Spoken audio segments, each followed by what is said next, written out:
Noite. Sejam todos e todas muito bem-vindos. Nós estamos caminhando para a última etapa do curso, são mais 3 disciplinas. Essa é a disciplina sobre inclusão e a escola outra. Na sequência virá uma disciplina sobre gestão na perspectiva da escola outra e a última, a coordenação pedagógica na escola outra. Ao fazer o convite para os professores virem ministrar aqui as aulas, né, conduzir as lives e tal, eu coloco à disposição do professor o dia da semana que eles podem, gente, porque, infelizmente, a gente conta com esse trabalho voluntário dos professores. A professora Aline, se eu me lembro bem, ela dá aula de terça-feira. A professora Renata, que virá em seguida, também está ocupada nas terças, portanto, nós vamos ter mais uma disciplina às quartas, e eu não tenho muito como mexer nisso, porque elas são professoras responsáveis e titulares dessas disciplinas que ministram. A Aline está inaugurando com a gente agora, e eu espero que ela fique muito tempo conosco.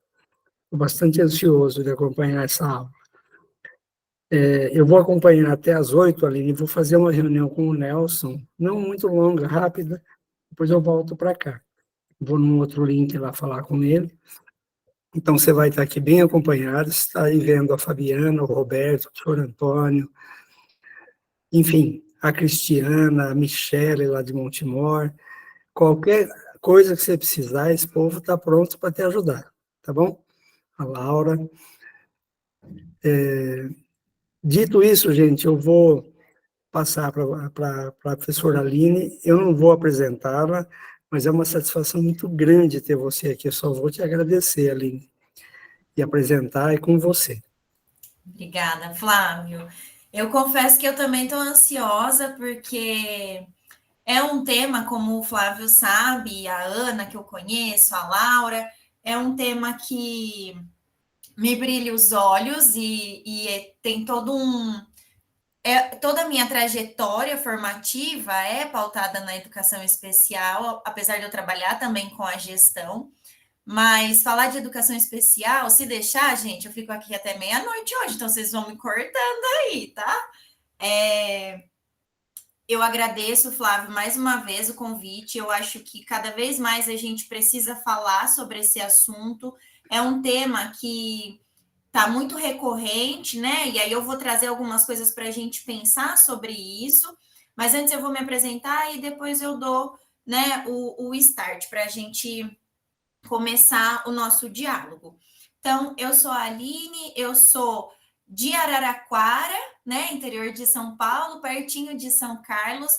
Toda a minha trajetória acadêmica foi feita na UFSCar, então eu fiz a minha primeira graduação foi em licenciatura em educação especial, é um curso que ainda é muito novo no país, né? A gente público, em universidades públicas, a gente só tem 3.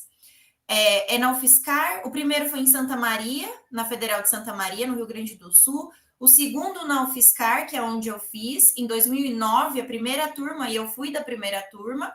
E a terceira universidade é a Federal Rural do Rio de Janeiro, que inaugurou no final do ano passado esse curso, então ainda é muito recente, né? E tem universidades, tem faculdades particulares, mas ainda também é muito pouco, né? A gente tem muito mais especializações na área, direcionadas para os diferentes sujeitos que compõem a educação especial, o público-alvo, mas propriamente uma graduação ainda é muito difícil, né? Ainda é muito restrito. Então, eu fiz em 2009, eu entrei na UFSCar e fiz a minha primeira graduação, terminei a minha graduação, é uma graduação de 4 anos, integral, voltada para esse tema, para esse público, para atuação com esse público. Foi uma graduação muito pautada ainda em uma questão médica, clínica, né, em um modelo clínico, e hoje eu queria muito falar sobre isso com vocês, de quanto a gente ainda tem enraizado essa questão médica e que a gente precisa romper. Então, era uma graduação que me abriu muitos olhos, mas, ao mesmo tempo, me faltava elementos para a prática, por ser uma licenciatura, me faltava ainda muitos elementos. Então, eu fiz pedagogia, logo depois, também não fiz CAR. Foi quando eu conheci o Flávio, quando eu conheci a Cecília, que foi minha orientadora do doutorado e da graduação do TCC. E, ao mesmo tempo, eu fiz o meu mestrado na área de educação especial, onde eu investiguei o impacto do autismo no homem, no pai. A gente sempre tem um olhar direcionado para a mãe, né? E que é quem, na verdade, tá ali, assume as responsabilidades e o pai se torna o provedor, né? São poucos os casos em que a gente vê o inverso.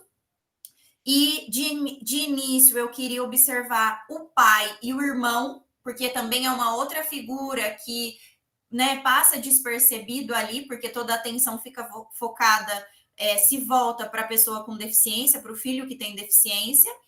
E aí, eu lembro que uma professora, a Eniceia, me disse: Aline, você está querendo um doutorado agora, calma, vai com calma, escolhe um dos dois e vai. E eu fui no homem, que ainda hoje é uma pesquisa inédita que eu fiz, porque na época tinha muita pouca gente que falava sobre família e autismo, e principalmente família pensando no homem.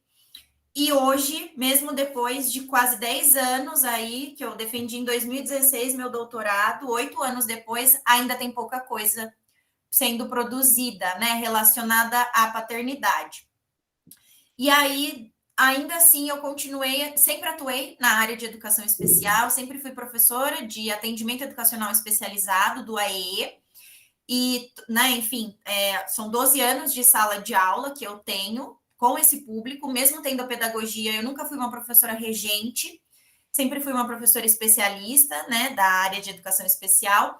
E em 2019 eu terminei o doutorado, a graduação em 2018 da pedagogia, e 2019, então, eu entrei no doutorado em educação, onde eu saí um pouquinho e fui trabalhar com a gestão, que eu gosto muito, que eu tenho uma área de interesse e que hoje eu tento fazer pesquisa juntando a área de educação especial e de gestão, que ainda também é uma lacuna, né? Ainda tem muitos elementos que a gente precisa discutir em torno dessas duas áreas.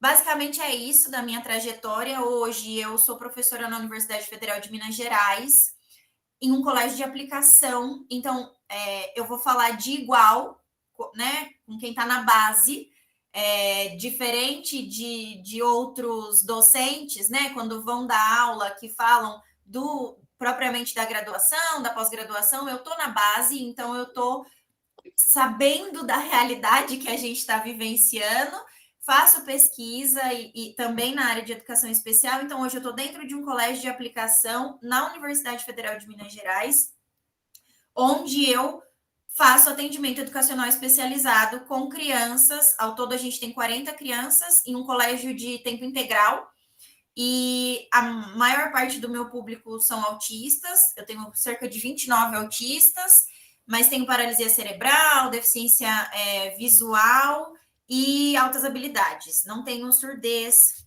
mas tenho deficiência física também. Então, basicamente, essa é a minha trajetória acadêmica, profissional. E aí eu queria falar com vocês que hoje, né, eu não consigo falar sobre um tema sem contextualizar ele, sem a gente pensar no cenário que a gente vive hoje, né? Eu sempre parto do hoje. Para entender o hoje, a gente precisa ver tudo que veio anteriormente. E aí eu não quero fazer uma linha do tempo de forma grandiosa, que a gente volte lá no século XVI e tudo mais, mas pincelando marcos legislativos, marcos educacionais para a área de educação especial, que são muito significativos e que nos fazem entender o dia de hoje, a realidade da escola de hoje, da educação básica, para a gente tentar entender se a gente consegue chegar numa escola outra, né? Se a gente consegue vislumbrar essa escola outra, que é muito palpável, mas ao mesmo tempo ainda está muito distante relacionando à educação especial. Então, eu vou compartilhar os meus slides, mas eu queria que fosse um diálogo, tá? Eu queria que, se vocês tivessem dúvidas, e que é um tema que gera muita dúvida e muitos questionamentos, que vocês colocassem e a gente fosse dialogando sobre ele. Então, se quiser me parar, se não entender, pode levantar a mão, aí não sei se Ana, o pessoal me ajuda, mas eu vou compartilhar os meus slides e a gente vai construindo isso aos poucos, tá?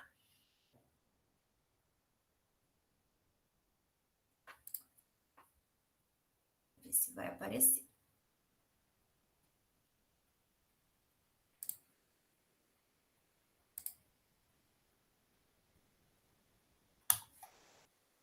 Deixa eu ver se vai.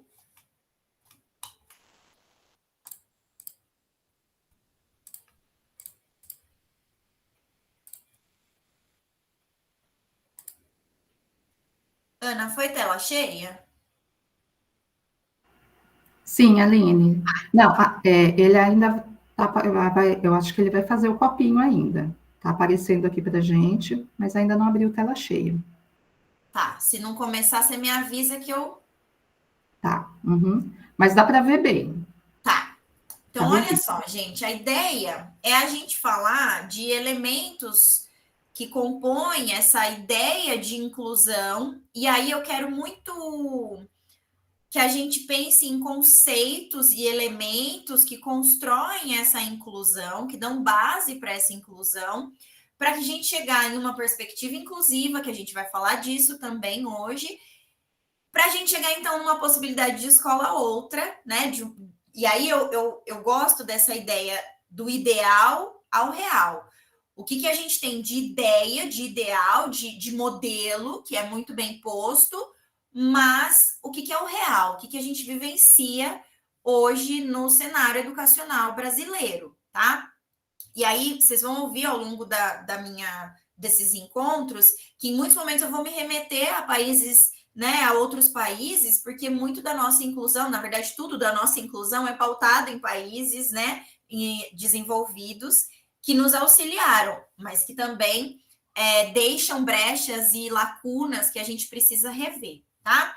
Então, a ideia para esses encontros é a gente falar da inclusão escolar e da episteme do processo educacional regular, da concepção formativa do eu e do nós, porque eu preciso falar do indivíduo, do sujeito, para entender um processo de inclusão, seja ele social, educacional, enfim, né, da sociedade, e da rede colaborativa para promover uma escola outra, que sozinho a gente não consegue muita coisa, né? E conjuntamente, colaborativamente, a gente chega muito longe e é o que a gente realmente almeja, é o que a gente vislumbra de ideal, de coerente para a educação especial, e os saberes que estão imbricados para a efetividade da inclusão escolar na escola outra.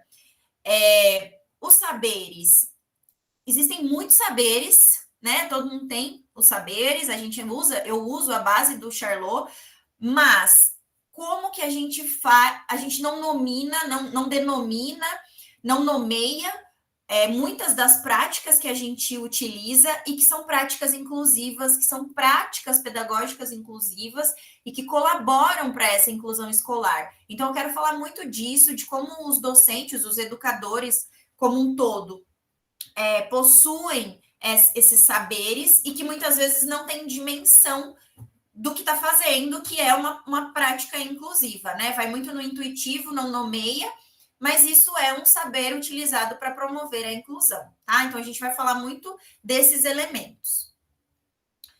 Para eu chegar, né, e falar com você sobre a inclusão, sobre esse movimento de inclusão escolar, e aí precisa ficar muito claro que ainda é um movimento, né? Que ainda é um processo que a gente vivencia. E aí vocês vão me ouvir falar muitas vezes essas palavras de movimento, de processo, porque a gente teve uma abertura, uma universalização do acesso, e aí eu vou destrinchar isso mais para frente, mas para vocês entenderem, né? A gente deu a entrada para esse público, mas a gente não garante a permanência e muito menos a aprendizagem desses estudantes. Então, por isso que a gente ainda está em processo, a gente não consolidou a nossa inclusão de fato, né? Então, para a gente, são dois pontos aqui que são muito importantes, que é a educação e a construção social. Então, a gente precisa pensar numa linha de raciocínio, numa cronologia que nos faça visualizar a trajetória da educação como um todo.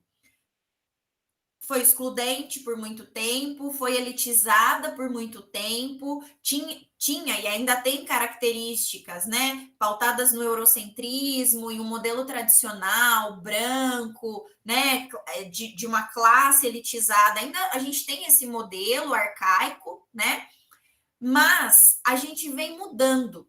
Isso é gradativo e isso é construído. Isso vem se modificando ao longo dos séculos, né? Obviamente, leva tempo, levou muito tempo no nosso país. A gente ainda tem elementos dessa educação que a gente precisa romper, então o ensino tradicional ainda está muito posto, muito enraizado na nossa realidade, mas a gente vem mudando esse olhar para a educação, ainda a passos lentos, mas a gente conseguiu muitos avanços, e essa construção social é no sentido da diversidade. Então, tem algumas palavras-chave que eu quero que vocês guardem e que a gente vai destrinchar elas depois. Então, diversidade, perspectiva inclusiva, inclusão escolar, são alguns dos elementos que a gente vai falar bastante ao longo desses encontros e que hoje pode ser muita informação, mas que lá no final do nosso último encontro vai fazer sentido esse emaranhado que está hoje, tá? Então, para a gente pensar nessa construção social e dessa transição da educação, a gente precisa entender que a sociedade ela foi se modificando ao longo do tempo, sofreu muitas influências, né? Muitos discursos e muitas teorias vindas da academia possibilitou essa mudança de perspectiva da educação. Então, hoje, a gente tem um cenário educacional que é amplo, que é universal, que é laico, e que a gente tem um olhar muito grande para a diversidade, tá? E aí eu paro aqui, porque eu vou falar da diversidade mais para frente. Se a gente parar, pensar na educação especial, a gente vai entender que a educação especial ela sempre esteve à margem da educação. Então, eu gosto de dizer que a educação está aqui, a educação como um todo, tá? A educação está aqui e a educação especial está aqui atrás. E aí, aos poucos, ela vem chegando muito lentamente, e hoje ela está aqui. E hoje elas estão juntas, elas atuam conjuntamente. Mas isso não significa que seja perfeito, tá? E aí a gente vai falar desses desafios, a gente vai falar dessa transição, dessa transformação, dessa grandiosidade que foi o acesso às pessoas com deficiência, né, entrarem na escola regular, na escola comum, mas a gente não pode romantizar, né? Existem muitos elementos que precisam ser discutidos e pensados, refletidos, que são esses que nos levam a ter práticas ou a pensar as nossas práticas, e que é tão difícil, que é tão complexo para o educador, né? Então, quando a gente pensa em educação especial... Aline, só uma coisinha, os slides não estão passando. Eu não passei ainda. Tá você não passou ainda, então tá bom. Tá nesse ainda. Será que... Agora está no da contextualização. Isso. Tá na contextualização. Não tá no modo de exibição total, né? Não tá. Tenta de novo. Foi? Ainda não. Deixa eu ver de novo. Para mim aparece tela cheia. É aquele problema que a gente sempre tem, né? Agora foi? Não, quase. E agora? Não tá. Mas dá para a gente ver, não dá, pessoal, para ver? Tá dando para ver bem. Sim, a gente consegue ver bem. Uhum. Tá, então tá bom. Mas qualquer coisa pode me parar que eu mando para a Ana, não sei, a gente vê, tá? Então, a gente pensar nessa construção da educação especial ao longo desses últimos anos, e aí é importante a gente entender que, apesar de uma trajetória lenta, né, a gente teve um crescimento exponencial, significativo, robusto nos últimos 34 anos. E a gente vai falar muito disso hoje, tá? Então, eu trouxe uma linha do tempo para a gente pensar, e essa linha do tempo, ela está marcada, pautada, em elementos muito significativos, tá? Então, não vou falar detalhadamente o que aconteceu ao longo desses séculos, mas eu vou dizer precisamente, até tem um errinho ali que é século XX, 1990. Mas eu vou dizer precisamente esses pontos que eu fui listando aqui desses anos, porque são marcos, são elementos chaves para a gente que é da área de educação especial e para o educador como um todo, né? A gente vai lá no século XVI, quando as pessoas com deficiência elas eram consideradas ineducáveis. Então, se você parar para imaginar, né, para refletir sobre isso, a gente não está tão longe assim, né? Foram poucos séculos até a gente considerar que essas pessoas eram capazes de aprender. E onde que essas pessoas ficavam, né, nesse século XVI? Ficava dentro de casa ou ficava hospitalizado, né? Não existia nada relacionado a algum processo de escolarização, porque se acreditava realmente que essas pessoas não eram educáveis. E existia, a gente tem um histórico muito significativo de crenças populares onde essas pessoas eram maltratadas, queimadas, enfim, né? Sofriam com diferentes rituais, inclusive religiosos, por conta da crença de que não era do bem, não era para o bem ter nascido assim. Então, existe um histórico de sofrimento em torno dessas pessoas e que, por isso, também a gente precisa buscar desmistificar algumas coisas e a todo momento reafirmar capacidades e potencialidades desse público. Logo após, né, a gente tem um hiato aí entre o século XVII e o século XIX, mas é importante dizer que nesse período desses séculos, a gente teve uma mudança muito significativa em torno da visualização do olhar que a gente destinava para a pessoa com deficiência. A gente passa, baseado em muitos estudos, né? A gente tem, eu não sei se vocês já ouviram falar, mas quem já leu um pouquinho sobre educação especial sabe que existe um estudo de Jean Itard sobre um menino, o menino lobo, um menino que foi tirado, né, da selva e que foi educado por esse médico. Isso é um divisor também para a gente na área de educação especial, porque do século XVI para o século XVII existe uma mudança no olhar, onde a gente passa a entender a partir de experimentos médicos, né? E por isso a gente vai falar muito de modelo médico, concepção de deficiência no modelo médico, em que essas pessoas com deficiência passam a ser vistas sob o olhar da limitação,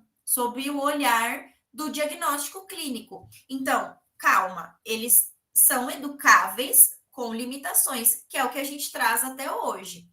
Óbvio, hoje a gente tem outras concepções, então a gente tem uma concepção social, a gente tem outras concepções da deficiência, mas a concepção do modelo médico ainda é a que mais predomina, né? Eu fiz uma pesquisa com uma orientanda, onde ela investiga como que os educadores enxergam a deficiência, a pessoa com deficiência, e o modelo médico, como que eles planejam para esse estudante com deficiência, e ainda é pautado no modelo médico, na fala assim, eu preciso do diagnóstico para fazer alguma coisa para esse estudante. Então, olha como está enraizado ainda essa concepção médica.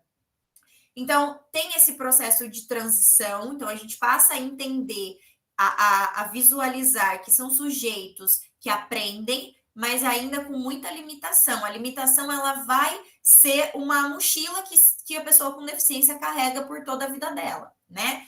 E aí, então, aconteceram outros elementos importantes para a área de educação especial, no sentido de ir modificando, mas realmente o marcador para a gente é o século XIX, onde a gente começa a ter classes especiais, onde essas pessoas vão ou para as escolas especiais, como a PAES, né, instituições especiais, que são, como o nome mesmo diz, especializadas, né? Então, eu trabalhei 9 anos numa PAE, então a gente tem uma série de aparatos que a escola comum não tem ainda. Por isso que a gente ainda está num movimento, ainda está num processo de inclusão escolar.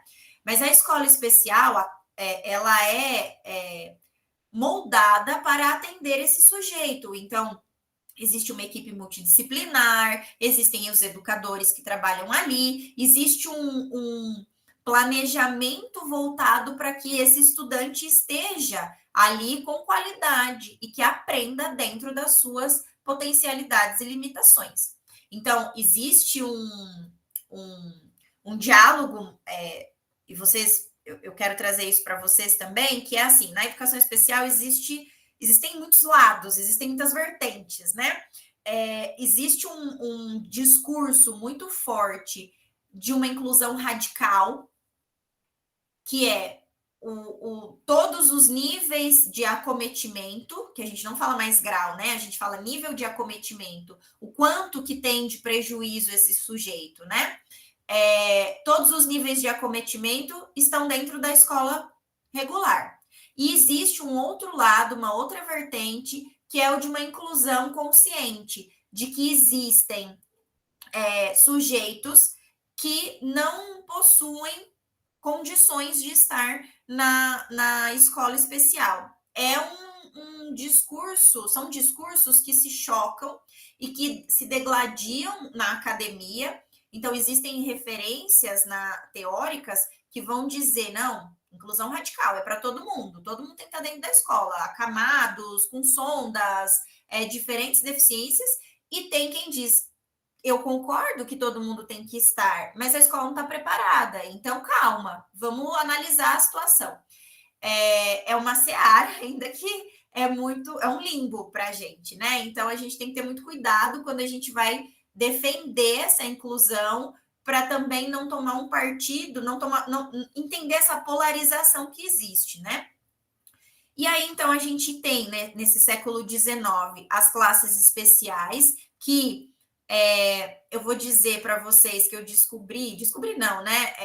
Ainda existem essas classes especiais, e eu imaginava que em lugares muito remotos, como interiores, né, do norte, nordeste, bem o interiorzinho, assim, onde ainda é um pouco mascarado, mas eu descobri que uma cidadezinha a 30 quilômetros aqui, 40 quilômetros de Belo Horizonte, onde eu moro, tem uma classe especial, e me chocou, assim, um pouco, quando eu vi que é tão perto de mim que ainda existem classes especiais. E por quê?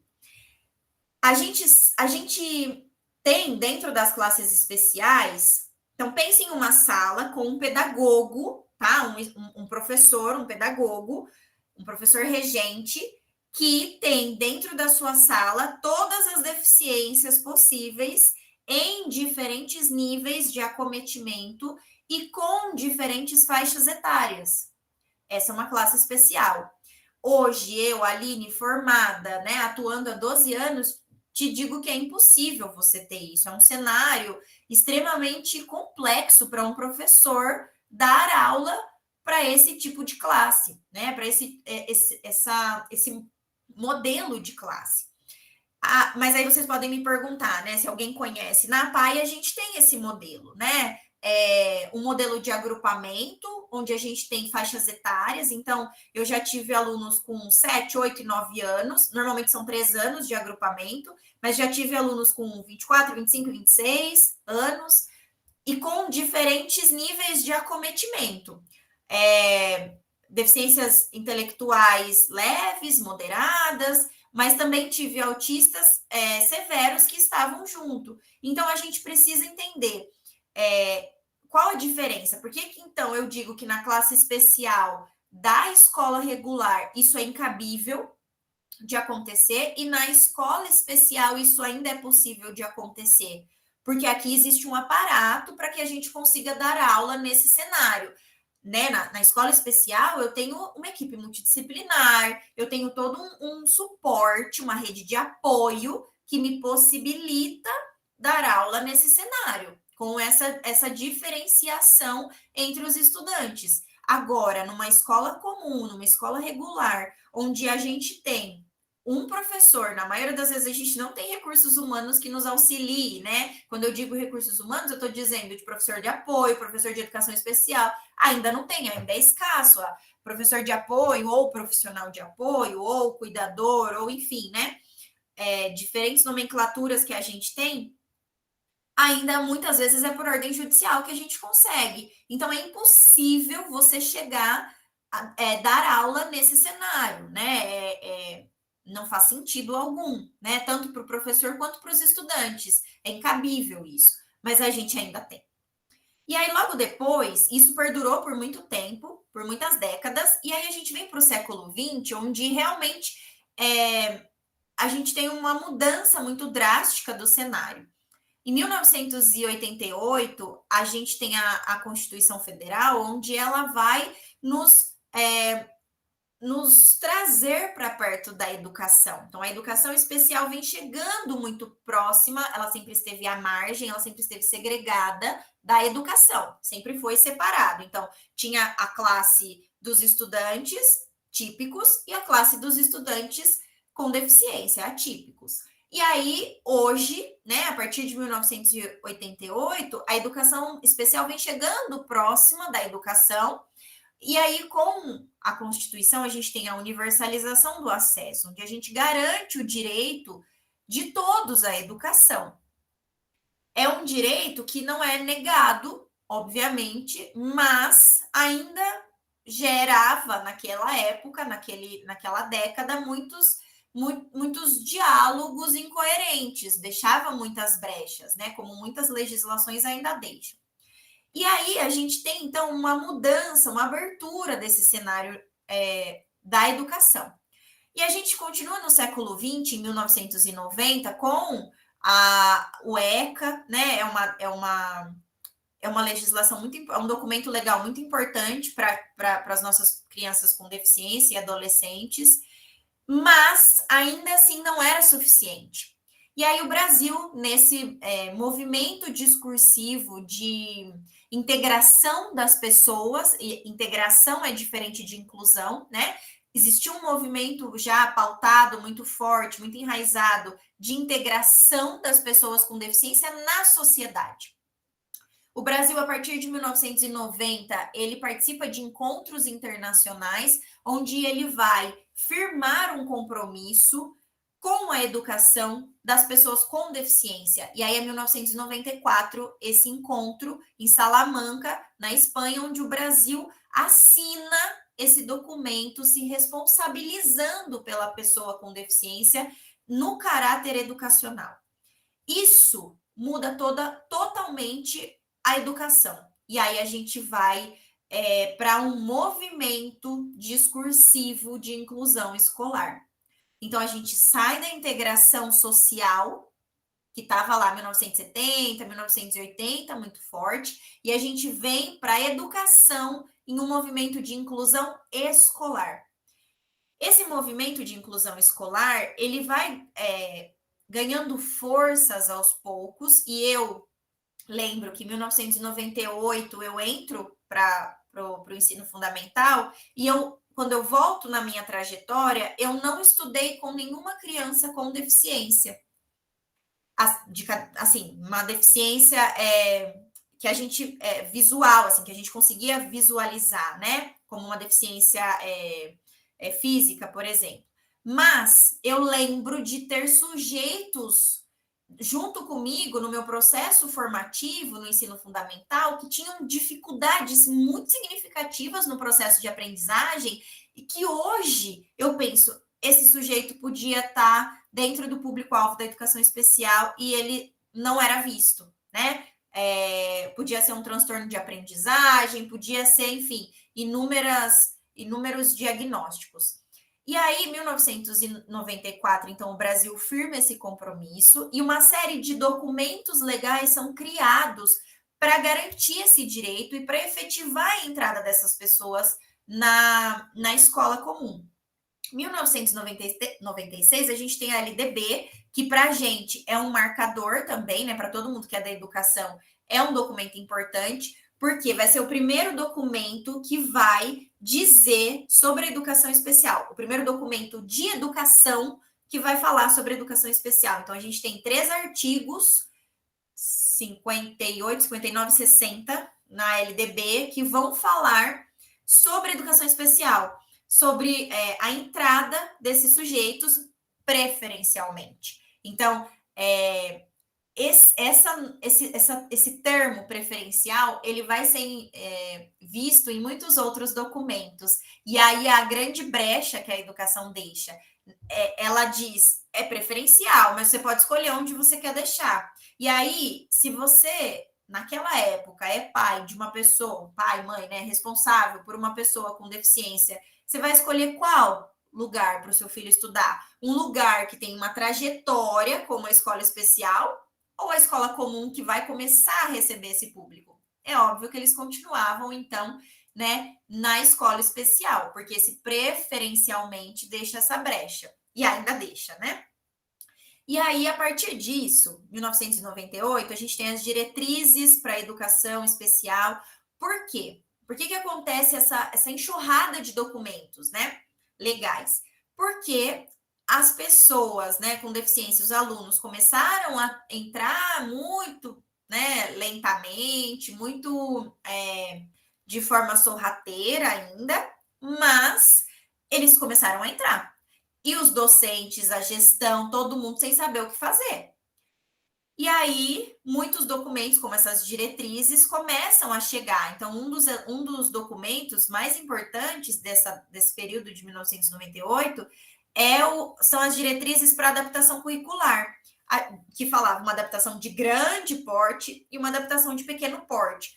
São termos que a gente ainda usa, mas muito pouco, né? A gente ainda encontra em alguns documentos e tal, mas ainda muito pouco. Porque foi melhorando, foi aprimorando, né, essas nomenclaturas. É importante dizer que ainda nesse período a gente falava sobre portador de deficiência e ninguém porta nada, a gente não pega a deficiência, põe nas costas e porta ela, não, né? Hoje eu não quero mais, tiro ela, não existe isso. Então, a deficiência, isso mudou, então a gente não fala portador de deficiência, a gente fala pessoa com deficiência, ou se a gente estiver no cenário da educação, a gente fala público-alvo da educação especial. São essas as duas nomenclaturas mais utilizadas hoje, né? É importante a gente ter esse cuidado de falar. Mas hoje, se a gente for no supermercado, tá uma plaquinha lá escrito caixa preferencial portador de deficiência. Se a gente for no ônibus, tem a plaquinha lá de que é para pessoa portadora de deficiência sentar. Então, algumas coisas ainda não mudaram, mas a gente tem esse cuidado de sempre ressaltar essa mudança da nomenclatura. Assim como a gente, né, esses dias eu ouvi uma pessoa falando, eu dou aula há muitos anos para as pessoas especiais, excepcionais. Aí eu pensei, a gente precisa corrigir isso, porque, né, excepcional a gente não usa mais. O especial a gente também não usa, né? A gente ainda releva um pouco mais o especial, mas o excepcional de jeito nenhum. Então, tem algumas coisas que a gente vai aprimorando, e ainda bem que a gente melhorou esse nosso discurso de como abordar essa pessoa, de como se remeter a essa pessoa, né? E aí é importante também dizer nessa questão da nomenclatura de que é preciso também perguntar para a pessoa como ela quer ser referida, né? Por exemplo, a comunidade surda, ela tem muitos surdos que não gostam de ser chamados de surdos. Então, a gente precisa dizer, ou é pessoa com deficiência auditiva, ou é pessoa surda, mas você pode perguntar para ela como ela gosta de ser chamada, né? Ou, enfim, como que você pode se referir a ela, e óbvio, pelo nome, né? Mas, se por acaso tiver que dizer alguma dessas características, você pode perguntar para ela como que ela gosta, como que ela se identifica. E aí, então, a gente vai para o século XXI. É importante dizer, né, que no século XXI foi brusca a mudança. Então, até 1990, ali, 2000, a gente teve um diálogo e um discurso sobre a inclusão escolar, e a partir disso, o número de matrícula começa a crescer e a gente começa a vislumbrar um pouco mais essa entrada. 2005 é um marcador para a gente, porque nós vamos ter documentos oficiais que vão instituir a Libras, a língua brasileira de sinais. 2005, a gente institui ela como obrigatória nas universidades, a gente garante, por legislação, que a primeira língua do surdo é a Libras e que depois ele tem que aprender o português. E aí a gente começa então com as escolas bilíngues. Eu lembro que São Carlos, nessa época, foi um polo, ainda é um polo, né? Muitas dos documentos legais que a gente tem saíram de professores da UFSCar. A Libras foi uma delas, né? A professora Cristina Lacerda é uma referência na área da surdez e ela ajudou a pensar sobre essa legislação e sobre essas escolas bilíngues. E São Carlos tem uma escola referência, que é o da Lila Galli, onde tem, se eu não me engano, 5, 6 salas só de educação bilíngue na educação infantil, porque é ali que a criança aprende e chega no ensino fundamental já com um pouco mais adquirido essa língua. Isso é muito significativo para a gente, né? E aí, 2008, a gente tem o documento que é a legislação, né, da educação especial, a política de educação especial na perspectiva da educação inclusiva, que é a nossa Bíblia, né? A gente anda com ela embaixo do braço. Ali, a gente consegue entender o que é a inclusão escolar. Ali a gente consegue entender quem é o público-alvo da educação especial, porque até então tinha-se muita dúvida de quem era o público-alvo da educação especial, e hoje a gente tem muito claro, muito delimitado quem é o público-alvo. Então, são pessoas com deficiência física, auditiva, múltipla, visual, enfim. A gente tem transtorno do espectro autista, TEA, né? Que antigamente era o TGD. Se vocês lerem essa legislação, vai estar lá, transtorno global do desenvolvimento, e isso mudou, virou transtorno do espectro autista, e depois a gente chega nisso, né? E a gente tem altas habilidades e superdotação. São essas as pessoas que compõem o público-alvo da educação especial. Então, TDAH não é educação especial, não compõe a educação especial, não tem atendimento educacional especializado. Transtorno positivo desafiador, o TOD, que está tão comum hoje, não entra na educação especial. Transtorno de personalidade, os diferentes transtornos que a gente tem, não entra na educação especial, tá? Então, a gente precisa entender quem é o nosso público e por que isso foi tão importante para nós, educadores, né? Porque é muito importante saber com quem a gente está trabalhando e qual, apesar de ter essa busca por romper o modelo médico, ainda assim, essa nomenclatura nos é importante no sentido de caracterizar a educação especial, né? Óbvio, depois a gente vai chegar na diversidade, que aí, no guarda-chuva, entra todos os transtornos e afins, né? Mas, quando a gente fala de público-alvo da educação especial, a gente está falando especificamente dessas pessoas. E aí, 2008, nessa legislação, também vai dizer quem são os professores que vão atuar com a educação especial, porque até então a gente tinha a pedagogia com as habilitações e tinha uma das vertentes que era a educação especial, que foi extinta, né? 2007 ali foi extinto. E aí a gente tem uma série de especializações na área de educação especial. E aí esse documento vai dizer que professor pedagogo com as especializações ou as extintas habilitações também podem atuar, e licenciados em educação especial. Ele ainda não vai dizer os licenciados, né? Mas a LBI diz. E aí é muito significativo isso também, porque a gente exige, demanda que esse docente se forme continuamente, se atualize da realidade que está sendo vivenciada naquele momento, né? E aí a gente vai para 2015, onde a gente tem a Lei Brasileira de Inclusão, a LBI, que vem logo...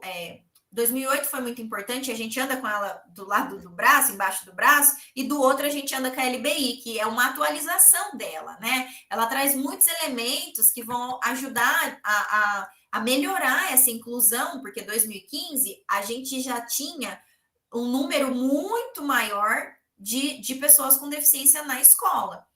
Então, a LBI é um documento muito importante. Hoje, a gente ainda utiliza ela mais do que a de 2008, né? E ela já traz essa nomenclatura atualizada de transtorno do espectro autista, né? Porque era transtorno global do desenvolvimento até 2013, aí pelo manual de doenças que a gente segue, que é dos Estados Unidos, né? O DSM, ele muda, ele tem uma atualização em 2013 e a gente passa a utilizar transtorno do espectro autista. Então, todas as nossas legislações hoje vão falar sobre TEA. Inclusive, os diagnósticos hoje vem escrito TEA, né? Transtorno do espectro autista F84, que é o CID. Mas eu tenho ainda hoje estudantes que foram diagnosticados até 2013 que tem TGD, né? E que a gente coloca no guarda-chuva do espectro autista. E aí a gente vai para 2020. E aí vocês podem pensar, mas Aline, 2020, sim, 2020 a gente teve um decreto que foi muito assustador para quem é da área de educação especial e da educação como um todo, onde o governo da época lança um decreto dizendo da necessidade e da possibilidade de inserir essas pessoas com deficiência nas classes especiais. Então, olha só que grave, né? Que significativo isso. A gente está em 2020 falando de uma coisa que acontecia no século XIX e que, como eu falei, ainda existe ali nos pormenores, mas olha a realidade que a gente tem hoje. Hoje não existe uma sala de aula, pelo menos não onde eu trabalho, em que não tenha pelo menos uma pessoa com deficiência inserida, incluída, né? Isso é muito significativo. E aí a gente está dizendo de um discurso de retrocesso, de um discurso que nos faz pensar assim, eu quero mesmo que essas pessoas sejam incluídas, eu quero mesmo dar espaço para essas pessoas, eu acredito nesse movimento de inclusão escolar. E aí, isso e já tem muitos estudos, inclusive tem um orientando na UFSCar que fez um TCC analisando esse decreto. E aí hoje a gente tem uma visualização muito clara, né, do tamanho da luta que é constante das pessoas com deficiência para ter o seu espaço. Quando a gente tem esse decreto, e ele foi revogado agora no governo Lula, em 2023, quando ele vem com esse decreto, ele vem com um discurso muito velado, né? Que ainda é velado, e que é velado, assim, em partes, né? Porque a gente ainda escuta claramente, né? Pessoas que não acreditam que essas pessoas com deficiência têm que estar na escola. Mas vem um discurso meio velado ali de retrocesso. E só quem está dentro da área, quem trabalha com a educação especial, consegue ver isso muito claro, né? E existe, e é preciso ressaltar isso, as lutas sociais, mas muito mais movimentadas por famílias de pessoas com deficiência que conseguem um alarde, gritar realmente de que é um retrocesso. E aí, então, a gente para pensar e realmente, né, com muitos abaixos-assinados, com muito panelaço e muitas brigas em Brasília, a gente consegue, então, que o Lula revogue esse decreto. Isso foi muito importante, porque a gente garante, né, o direito, e a gente diz isso. Se você volta para as classes especiais, você está negando o direito. Você está dizendo que esse sujeito ele não tem direito a estar na rede regular de ensino, na rede comum. E aí a gente chega, então, em 2024, que é o que a gente tem hoje de cenário. Não é um cenário que mudou muito, né, de 2008, 2010 para cá, se a gente pensar no caráter no caráter pedagógico. Mudou em matrículas, e eu vou mostrar isso para vocês, mas não mudou pedagogicamente falando. E não mudou no sentido de garantir que essas pessoas continuem na trajetória acadêmica delas, tá?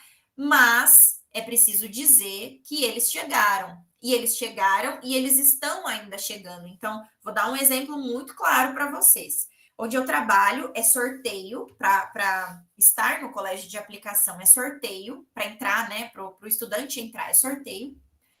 Existe, a partir de uma ordem judicial, em 2015, um pai entrou com ordem judicial e disse, não, isso tem que ter reserva de vagas para os deficientes. E aí a gente consegue, né, eles conseguem reserva de vagas, então tem 5% de vagas de 50, né, 60 vagas, todo ano entra 3 estudantes com deficiência, todos os anos. Mas esse estudante, ele pode concorrer também à ampla concorrência. Então, ele pode concorrer como deficiente na reserva de vagas, ou ele pode concorrer na ampla. Mas todos os anos entrava 3 deficientes. Esse ano eu recebi 8. 3 da reserva de vagas e 5 da ampla concorrência. Então, eles estão chegando, eles estão entrando.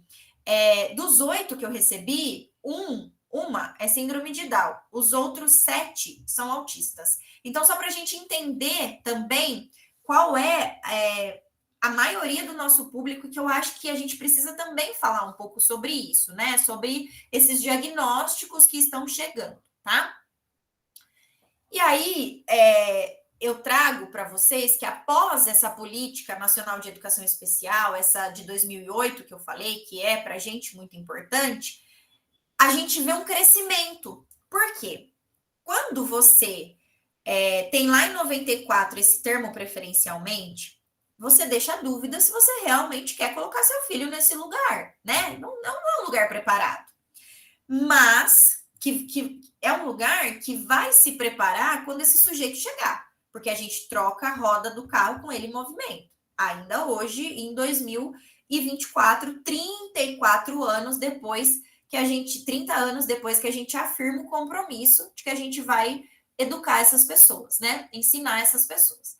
Então, a partir de 2010, então tem a política em 2008, e a partir de 2010, a gente vê um crescimento muito grande, muito significativo, de pessoas com deficiência entrando na escola comum. Isso é muito significativo para a gente, isso é muito sensível, porque a gente começa a ver que realmente faz sentido estar ali e que realmente a gente precisa se adequar para receber esses sujeitos. Mas vocês podem me perguntar, Aline, por que 2010? Só por causa da política? E eu vou dizer para vocês que não. 2010, a gente tem uma mudança realmente de discurso também. Até na década de 90, ali, final de 90, né? 96, 98, a virada do século, né? Então, 2000, ali os anos 2000 até 2010, existe um entendimento do que vai ser essa inclusão escolar. Então, por isso ainda tinha uma matrícula ainda muito pequena, né? Muito ainda tímida. A partir de 2010, já tem muita legislação feita, já tem muito curso, porque o Ministério da Educação, né, junto com a SECADI, a secretaria que tem a diversidade, que a educação especial faz parte, lança inúmeros incentivos para a gestão, para os docentes, para que eles se atualizem com relação à educação especial. Então, isso abre os olhos das pessoas, né, muda o olhar dos familiares. Então, a gente tem um crescimento de matrículas. Eu peguei os dados de 2023 do INEP para a gente entender esse crescimento. E aí, é muito nítido, né? É nítida a mudança. Se a gente pensar de 2010 a 2022, então, vermelhinho estão as classes especiais e roxo as classes comuns, as classes regulares, a realidade que a gente tem na nossa sala de aula hoje. Aline, não está aparecendo o gráfico. Ai, como não? A gente está lá na contextualização. Isso. Vocês não viram meu gráfico? Não vimos, está tão bonito. Ai, mentira, Ana! Agora dá para ver? Agora você mudou isso, com as rodinhas aqui tem os anos. Mas Então, a eu gente falei não de tudo conseguiu ver isso, nada. vocês viram? Ai, que pena. Gente, depois eu posso voltar se precisar, tá? E aí eu falei disso aqui, né? Por que é importante. E aí eu trouxe esse dado, dá para ver? Sim, nós estamos aqui na breve contextualização histórica. Mas não no crescimento de matrícula. Não, acho que é o próximo. Você vai ter que mudar lá no número. Isso, Agora chegou. sim. Crescimento Ai, de que triste. matrícula. Aqui. Ana, vai me falando, senão Você quer mandar ele para mim? eu posso. Peraí, Manda no zap, por favor. peraí que eu já te mando. Aí você vai falando, aí assim eu derrubo a sua apresentação e coloco a minha. Ai, gente, desculpa.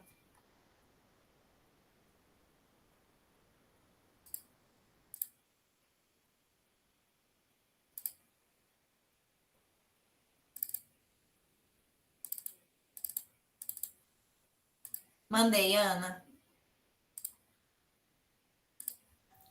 Aline, fique tranquila, depois você manda para a gente os slides, a gente posta lá na plataforma Moodle para todo mundo Tá. ter, tá bom? Já parei minha apresentação, Ana. Então, olha só, o que acontece, né? Enquanto a Ana tá abrindo para a gente, eu vou contextualizar para vocês essa questão da matrícula, né? Então, é muito significativo para a gente esse crescimento da matrícula, né? E aí, vocês vão observar pelo gráfico que existe, eu trouxe educação infantil, fundamental e médio, para a gente pensar nessa educação básica, né?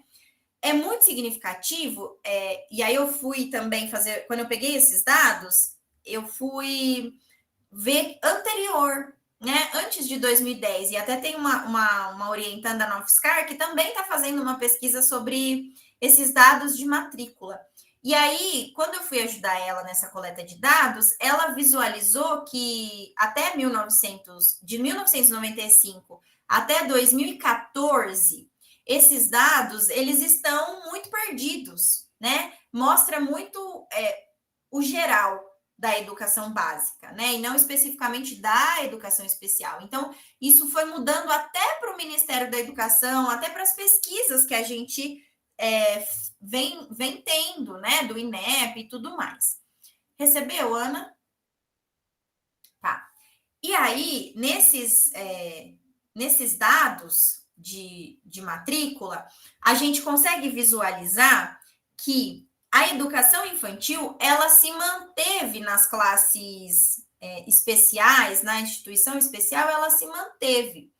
Enquanto que na escola regular, teve uma crescente muito grande, né? Uma crescente muito significativa. Isso nos mostra muitas coisas, isso nos traz muita informação. Vou esperar a Ana abrir para a gente, para vocês conseguirem entender o que eu quero mostrar para vocês, tá? Tá tudo bem? Tá tudo tranquilo até aqui? É muita informação, né? Aí, Ana. É o primeiro gráfico, tá?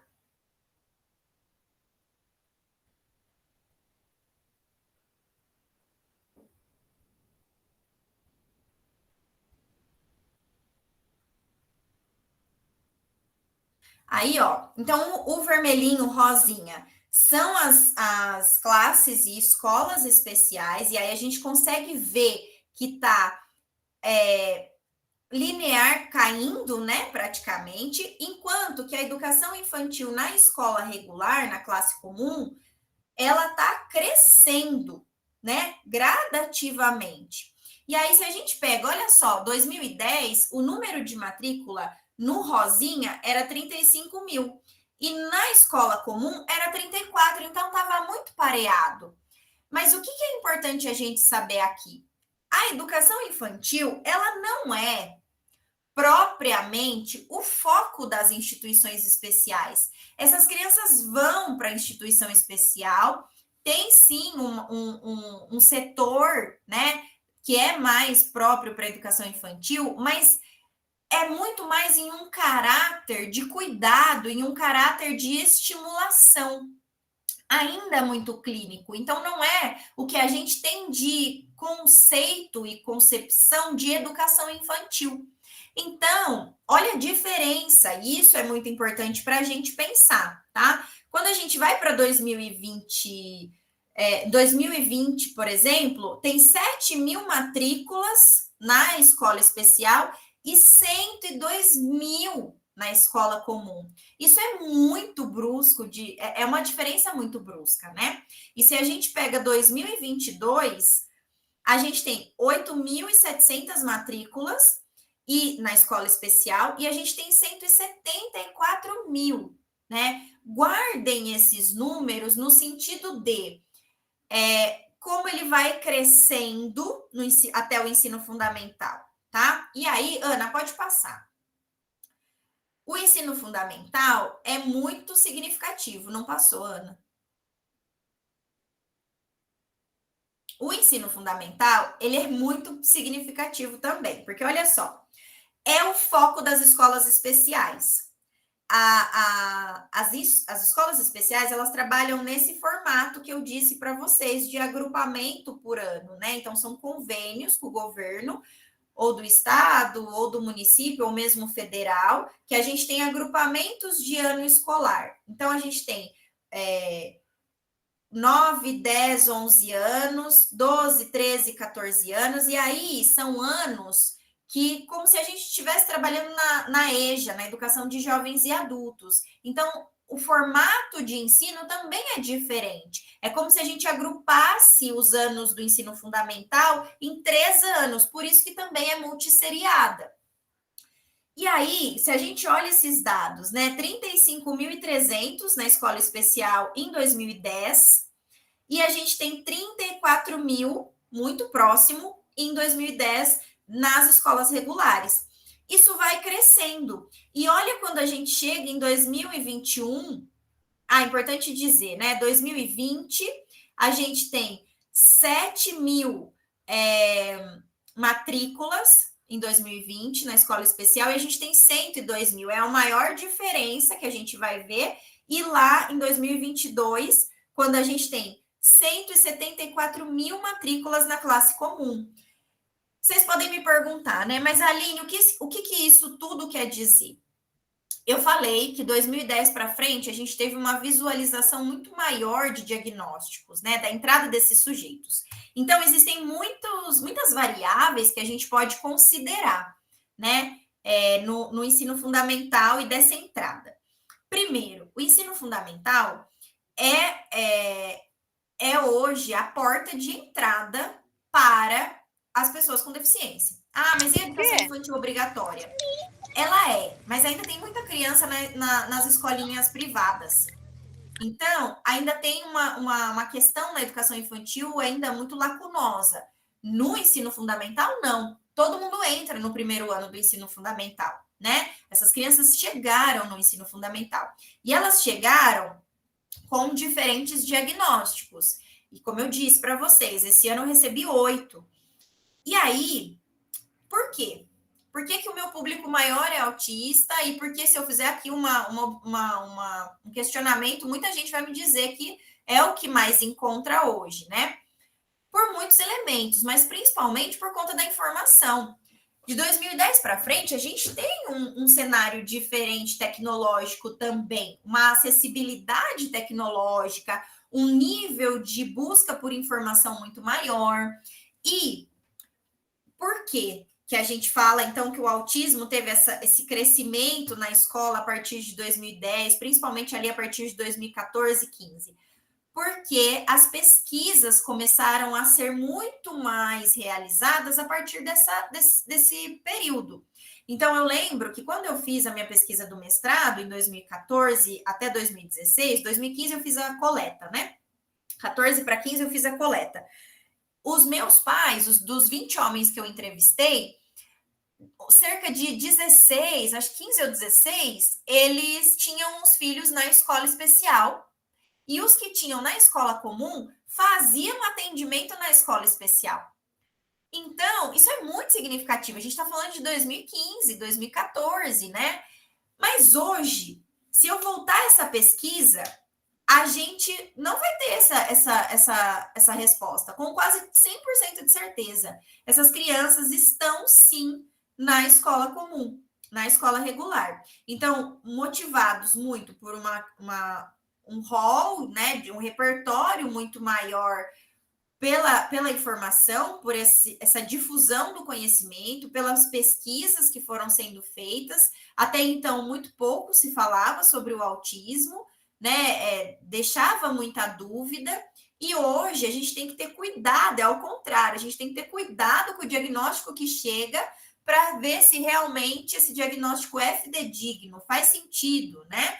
Porque a gente teve também, a partir de 2010, um crescimento no número de TDAH, de diagnósticos de TDAH e de autismo, muito também movido por uma indústria farmacêutica. A gente não pode ser incoerente e imaginar que, não, realmente, todo mundo tem esse diagnóstico coerentemente. Não. Muitos têm um diagnóstico equivocado e existe uma indústria farmacêutica como Ritalina, Venvance, Concerta, uma série de outros medicamentos que tem impulsionado, né, essa busca por esse diagnóstico. Então, a gente tem que ter cuidado com o que a gente recebe hoje, né? Eu costumo dizer, tem uma profissional em São Carlos que às vezes me perguntam, eu preciso diagnosticar, meu filho veio um relatório da escola, me indica alguém? A fulana de tal é boa? Eu falo, não vai, porque se a gente for, a gente é diagnosticado, né? A gente tem que ter cuidado com o profissional que a gente vai também. Para fechar um diagnóstico, demora, assim, em média, 4 a 8 sessões, né? Não é uma coisa que a gente faz, assim, num estalar de dedos em 15 minutos numa consulta médica. É necessário uma série de testes que o psicólogo, o neuropsicólogo vai aplicar e uma série de exames de imagem, funcionamento cerebral que o próprio médico vai solicitar. Então, não é uma coisa simples de se fazer. Por isso, a gente tem que ter cuidado. Outro ponto que é importante dizer é que muitas das crianças foram diagnosticadas nesse período aí de 2015 para frente com tardiamente. Inclusive, hoje a gente tem uma das áreas de pesquisa, né, em torno do autismo, que porque antes a gente tinha 4 para 1, a cada 5 crianças diagnosticadas, 4 eram meninos e 1 era menina. Isso vem mudando, tá? Isso vem mudando significativamente. Hoje a gente já não tem isso, já não tem mais esse dado preciso, mas a gente acredita que está 3 para 2 ali, mas está muito próximo. Por quê? Eu lembro que quando eu fiz a minha pesquisa de mestrado e quando eu estava também na graduação, e eu não tinha contato com meninas autistas. E quando tinha uma menina autista, era uma menina autista nível 3, com um alto acometimento, né? Um nível de acometimento muito significativo. E hoje eu tenho meninas autistas nível 1. Por que isso tudo, né? Então, a gente tem dois movimentos aí que é importante dizer. A gente tem uma clareza dos diagnósticos, obviamente, mas a gente tem muitas meninas e mulheres sendo diagnosticadas tardiamente, que é uma das áreas de pesquisas atuais. Porque existe um discurso na academia, uma fala muito, muito significativa na academia, em que as mulheres conseguem mascarar as características do TEA. Então, isso é muito significativo na hora da gente pensar, né? Então, por uma questão de padrão social, de comportamento e tudo mais, as mulheres acabam se modelando e não apresentam essas características tão precisamente como os meninos, os homens. Então, a gente tem muitos diagnósticos hoje tardios de meninas, de adolescentes e principalmente de mulheres, né? Mulheres na fase adulta. E aí, é importante dizer também que muitos dos diagnósticos de autismo revelam depois, né? Eu vi isso na minha pesquisa. Tinha um pai que falou: gente, eu diagnostiquei meu filho agora, com 5, 6 anos, e eu estou em processo de diagnóstico. Então, muitos genitores acabam também sendo diagnosticados no percurso, né? E aí, é importante a gente entender, né? Ana, pode passar para o o ensino fundamental. Ah, só uma coisa, Ana. Aqui, ó, no ensino comum, em 2022, a gente tem 914 mil matrículas. Guardem esse número. Quase 1 milhão de matrículas. Pode passar, Ana. É o ensino fundamental agora? É o médio. Médio. É o médio. Quando a gente vai para o ensino médio, olha o gráfico. O gráfico é triste, né? É bem triste. Quando a gente olha a escola, a classe especial e a escola comum, né, é bem discrepante. Mas olha só, primeiro, a classe e a escola especial, o rosinha, linear. Por que é linear? Por que o número de matrícula está em torno de 1.000, 1.000 e pouquinho? Principalmente porque não é o foco das instituições especiais, ponto.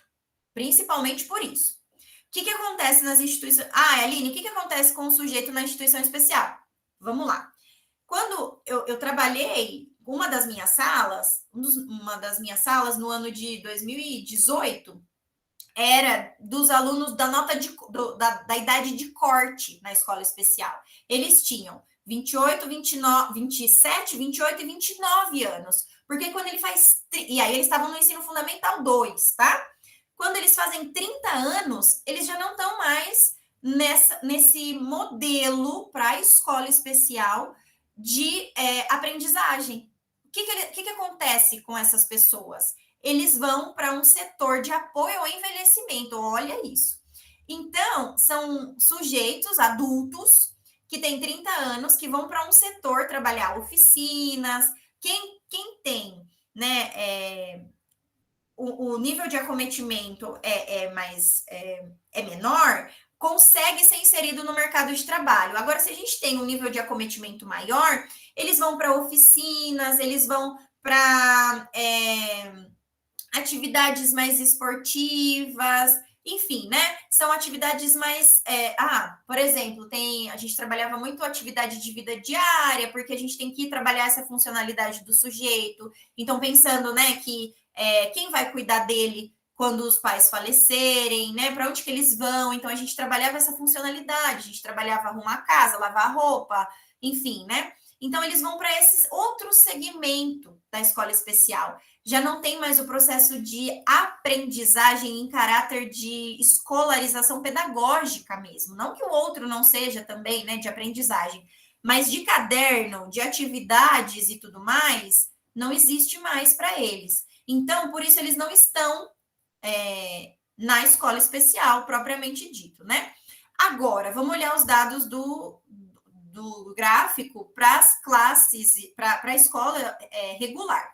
A gente começa com 27 mil em 2010 e a gente vai para 200 mil matrículas em 2022. E aí eu pergunto para vocês, onde estão os outros 700 e poucos mil que estavam no ensino fundamental? Porque a gente tinha 914 mil matrículas em 2022 no ensino fundamental, e a gente chega em 2022 no ensino médio com 203 mil.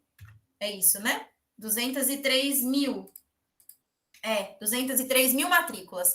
Isso é muito significativo. Eles não chegam, gente. Eles param no meio do caminho. E se eles não param, né? Se eles não evadem efetivamente, eles vão para a EJA, para a Educação de Jovens e Adultos, que é outro segmento de atuação do educador especial, com um caráter muito mais específico. Então, isso é muito significativo, né? Isso é muito alarmante para a gente, do quanto que a gente ainda está em processo de desenvolvimento, enquanto a gente ainda está em processo de entendimento do que é essa inclusão escolar, porque a gente tem uma entrada até que significativa da educação infantil, um crescimento muito importante no ensino fundamental, mas eles caem muito bruscamente no ensino médio. Então, quando eu peguei esses dados, eu fiquei refletindo muito da realidade que a gente tem hoje, né?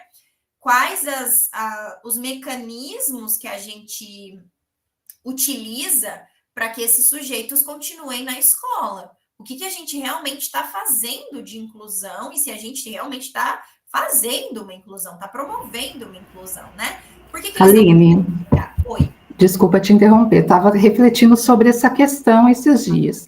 Será que não tem um pouco a ver, não falo que é totalmente, mas um pouco a ver que percebe-se que nos municípios, as crianças de ensino fundamental, tudo, educação infantil, ensino fundamental, a gente consegue ficar mais próximo dos alunos e a gente consegue dar um suporte muito maior para eles de acompanhantes e tudo, adaptação de atividades e tudo mais, do que se a gente pensar, por exemplo, em Fundi 2 ou médio, que aí é no Estado, e o Estado, por ser grande, né, tem essa dificuldade em tratar essas especificidades dos alunos. Será que Sem está um pouco dúvida. relacionado? Sem dúvida, Ana, tem muito, muito a ver. São vários elementos, né? Então, olha só. Primeiro ponto, quem é da área da educação especial, tem muito claro o quanto que o professor, o pedagogo polivalente, ele está muito mais próximo desse estudante no ensino fundamental 1. Quando a gente chega para o Fundi 2, isso cai muito, né? Muito significativamente. Por quê? Porque são especialistas no sentido de são muitas turmas. Então, é um professor que tem 3 turnos, que tem, sei lá, 120 alunos. Imagina ele adaptar para, sei lá, 10% desses alunos, né? Que a gente está chutando aí um número muito pequeno. Então, a gente já observa isso muito nítido, assim, o quanto que muda quando eu estou falando de uma inclusão e de uma adaptação curricular no Fundamental 1 e quanto que eu estou falando disso no Fundamental 2.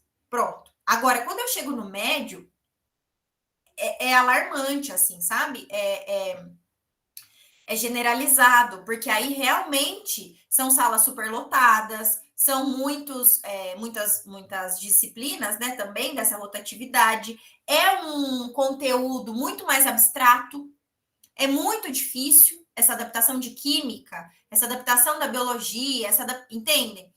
Adaptar para um estudante no Fundamental 1 sobre o corpo humano é uma coisa. Falar de sistemas linfáticos e tal, no Fundi 2 é outro. Falar sobre biomas, não sei o quê, no ensino médio é outro.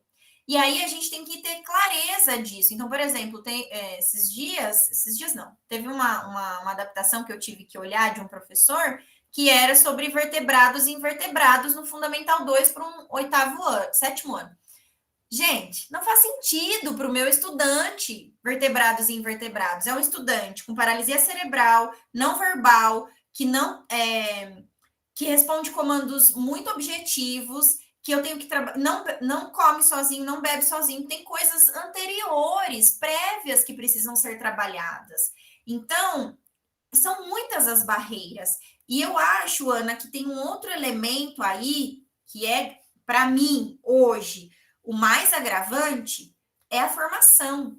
Para além desse quantitativo de sala de aula, para além desse docente ter muitas salas e tudo mais, e ser um conteúdo complexo, é ele não ter formação para tal. E hoje, eu confesso que é o discurso que mais me incomoda, que é assim, eu tenho 25 mais 1, não, você tem 26 alunos, você não tem 25 mais 1. Se a gente parte do princípio da inclusão, você tem 26 alunos. E o outro discurso que eu não fui formado para isso. Eu entendo perfeitamente. E aí a gente vai voltar lá em 1988, quando a gente universaliza o acesso, mas a gente não faz uma reforma do ensino superior.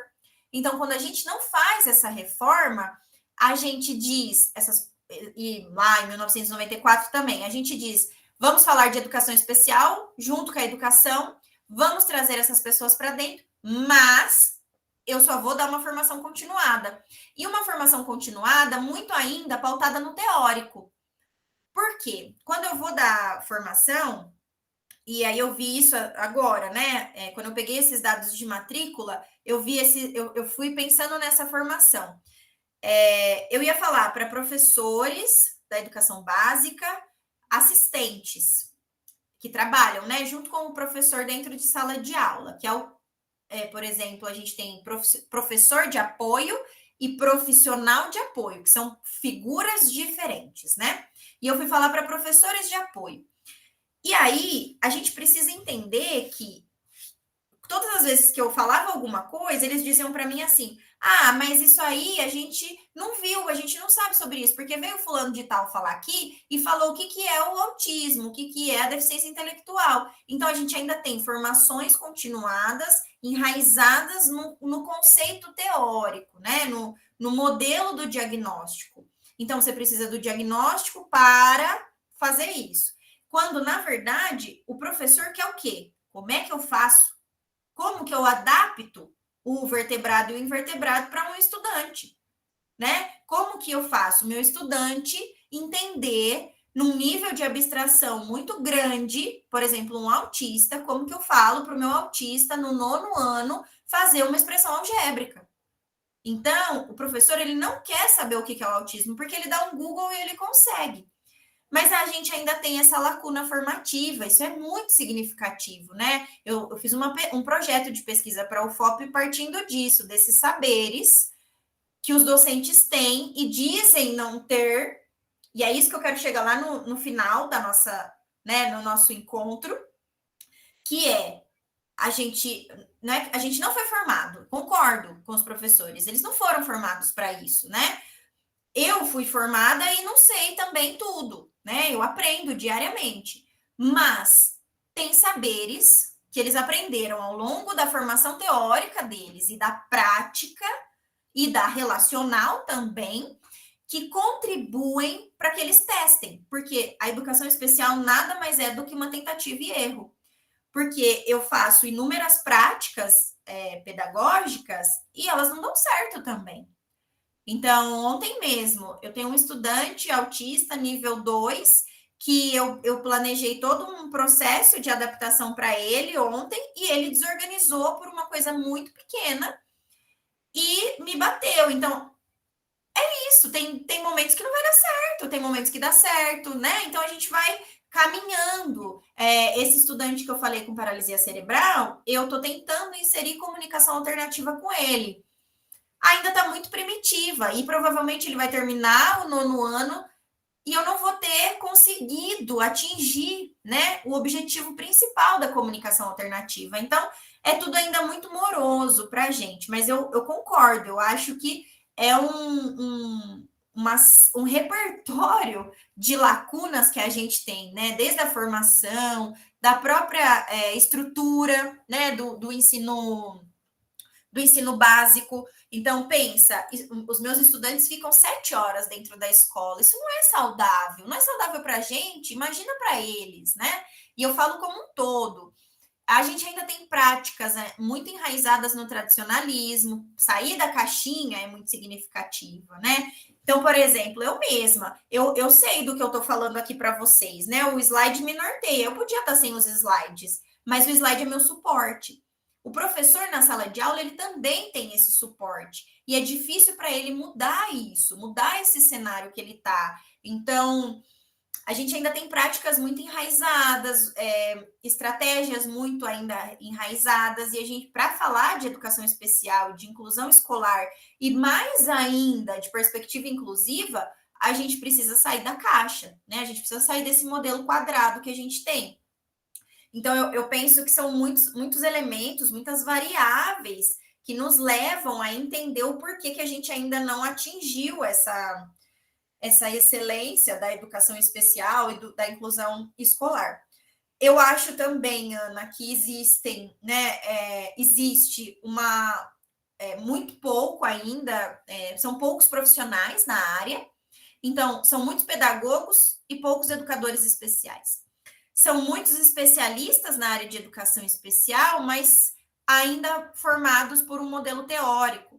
Então, também não dá. São poucos concursos na educação básica, né? A gente ainda, quem é da educação especial, da licenciatura, a gente tem uma associação que toda vez que sai um concurso para a área de educação especial, a gente tem que brigar, porque não está a licenciatura em educação especial, então não é reconhecido pelo MEC, mas ainda não é não é sabido pelas pessoas que a gente existe. E aí eu vou dizer, isso me chocou muito quando eu vim para Belo Horizonte, porque a gente vive num mundo, né, muito fechado em São Paulo. Em São Carlos, por conta da UFSCar, por conta da licenciatura em Educação Especial, mas principalmente por conta do programa de pós-graduação em Educação Especial, que tem mais de 35 anos, existe muito doutor por metro quadrado em Educação Especial aí. Tanto que o cenário do município é diferente dos outros. Aí já se tem professor de ensino colaborativo, que é uma coisa que a gente vai falar aqui também. Aqui eu fui dar exatamente esse curso nessa formação numa cidade vizinha aqui, para esses assistentes, falando do ensino colaborativo. Eles não sabem o que é, eles não sabem o conceito. Então, não chegou aqui. E a gente está falando também do Sudeste, né? A gente está falando do maior estado que tem no país. E aí, quando eu cheguei aqui em Belo Horizonte, eu vi o quanto de vaga para a área de educação especial que tem. Porque a gente está tudo em São Paulo, ou a gente está concentrado lá no Rio Grande do Sul. A gente não se espalha pelo país. Então, é preciso a gente entender também, né? Falta recursos humanos. E eu acho que também um outro agravante é o fato da gente esperar o sujeito chegar na escola para a gente fazer as adequações que são necessárias, né? Então, eu espero chegar um cadeirante para eu fazer uma rampa ou um elevador. Eu espero chegar um deficiente visual. Por exemplo, lá onde eu trabalho, é uma escola cheia são 3 andares com escada, o elevador super mal funciona, e se eu receber um deficiente visual, eu não tenho piso tátil para ele. Ele vai precisar de alguém guiando ele 24 horas ali. Não tem condições. Então, a gente não... na UFSCar, quem já foi lá sabe, no meio da rampa tinha uma árvore. Então, da rampa, perdão, da escada, tinha uma árvore. Então, isso não é acessível, o lugar não é acessível, a sociedade não é acessível. Então, a gente espera chegar a demanda para a gente agir. E isso são 30 anos esperando, né? Só que a demanda chegou e a gente não está fazendo, a gente não está adequando ainda, e eu estou falando ainda de estrutura física, né? E aí tem a atitudinal, porque muita gente não concorda que essas pessoas estão na sala de aula, né? Escutei isso ontem numa reunião de uma professora doutora, dizendo para mim: ele faz muito barulho na minha sala, não faz sentido ele estar na minha sala. Eu dou língua portuguesa e eu não ensino língua portuguesa para ele. E aí eu disse para ela: e faz sentido ele estar onde, então? Eu não sei, mas na minha sala não faz sentido. E ela sempre pede para ele sair da sala de aula. Então, a gente está falando, não é uma questão de conhecimento, não é uma questão de título, não é uma questão atitudinal mesmo, sabe? A pessoa não quer, ela não aceita que essas pessoas com deficiência estejam nesses lugares, nesses espaços. E é uma luta gritante para a gente, quem é da área e os familiares, e quem se simpatiza também com as lutas, né? É uma luta constante, diária, que a gente tem que mover mundos para se reafirmar constantemente, né? Então, é basicamente nesse sentido. Diz, Rose, por favor. Olá, Aline, boa noite. Já te conheço, você foi de uma disciplina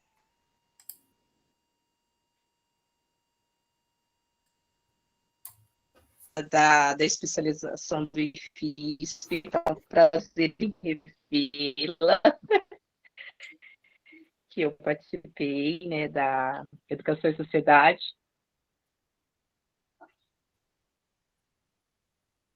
Estava falando, porque fez a distância, uma especialização e complementa a pedagogia, fez uma especialização à distância, e chegam assim para atender um público-alvo que precisa de um olhar extremamente atento e assim muito minuciosamente em detalhes, despreparados. Sabe, eu estou presenciando muito isso. Eu estou no Fundi, sou da Educação Infantil de São Carlos, estou no Fundi 2 como professora de arte, e assim, o ensino colaborativo que a gente tem recebido, o pessoal concursado, acabou de teve um concurso recente, a lista foi, assim, preenchida já, porque poucos passaram. E no anterior foi um pouco menos, agora foi outra, assim, com poucos que passaram, porque a exigência da banca não é para um professor que vai atuar na educação especial. Eles estão preocupados com a matemática. Exato. Sabe? Então, assim, não está preocupado com o olhar que esse profissional tem que ter para adentrar a sala e ser um professor do ensino colaborativo, né? Então, a própria exigência de concurso é falha, a forma como esses profissionais vão para o ensino colaborativo mal sabem o que é ensino colaborativo, o que estão fazendo ali, desculpa, mas ficam como babás de crianças da educação especial, né, do público-alvo da educação especial, eles ficam mais como babá para ficar tirando esse aluno da sala, se o professor acha que ele está intervindo, está atrapalhando, do que num trabalho que deveria ser feito. E, infelizmente, eles estão, né, indo para outras séries sem saber ler e escrever, que é o mínimo, sabe? Reconhecer o próprio nome. E aí eu me preocupo, porque eles têm o direito de estar, mas eles têm mais ainda o direito de aprender, que está sendo tolhido.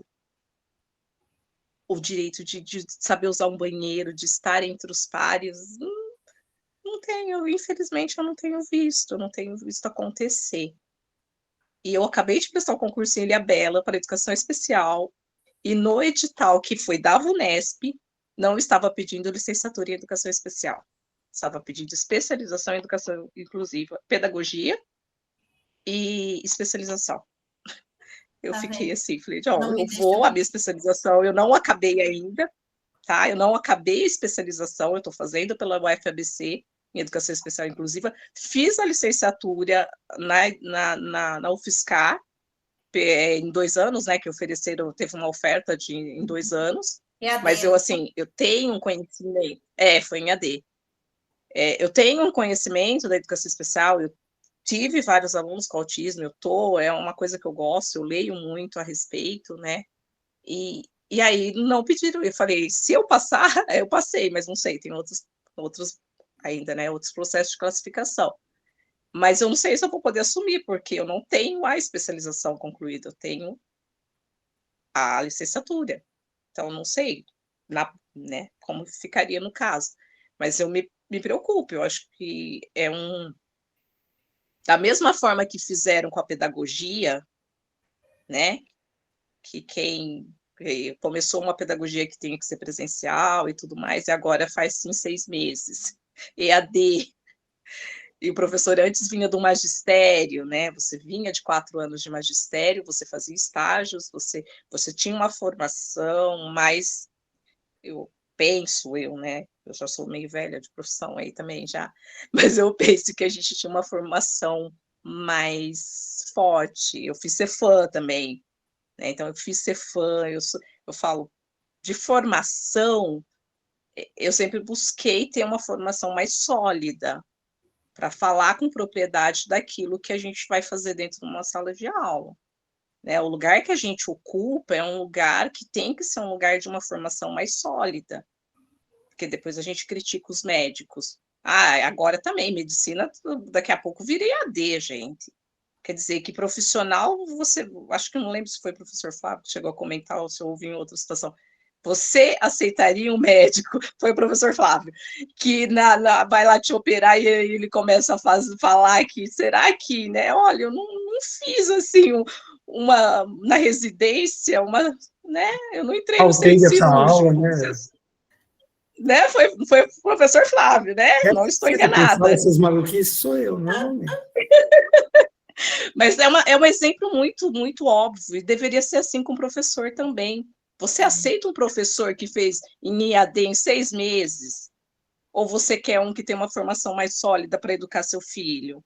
Não desmerecendo, gente, em hipótese alguma, eu não estou desmerecendo a formação de ninguém.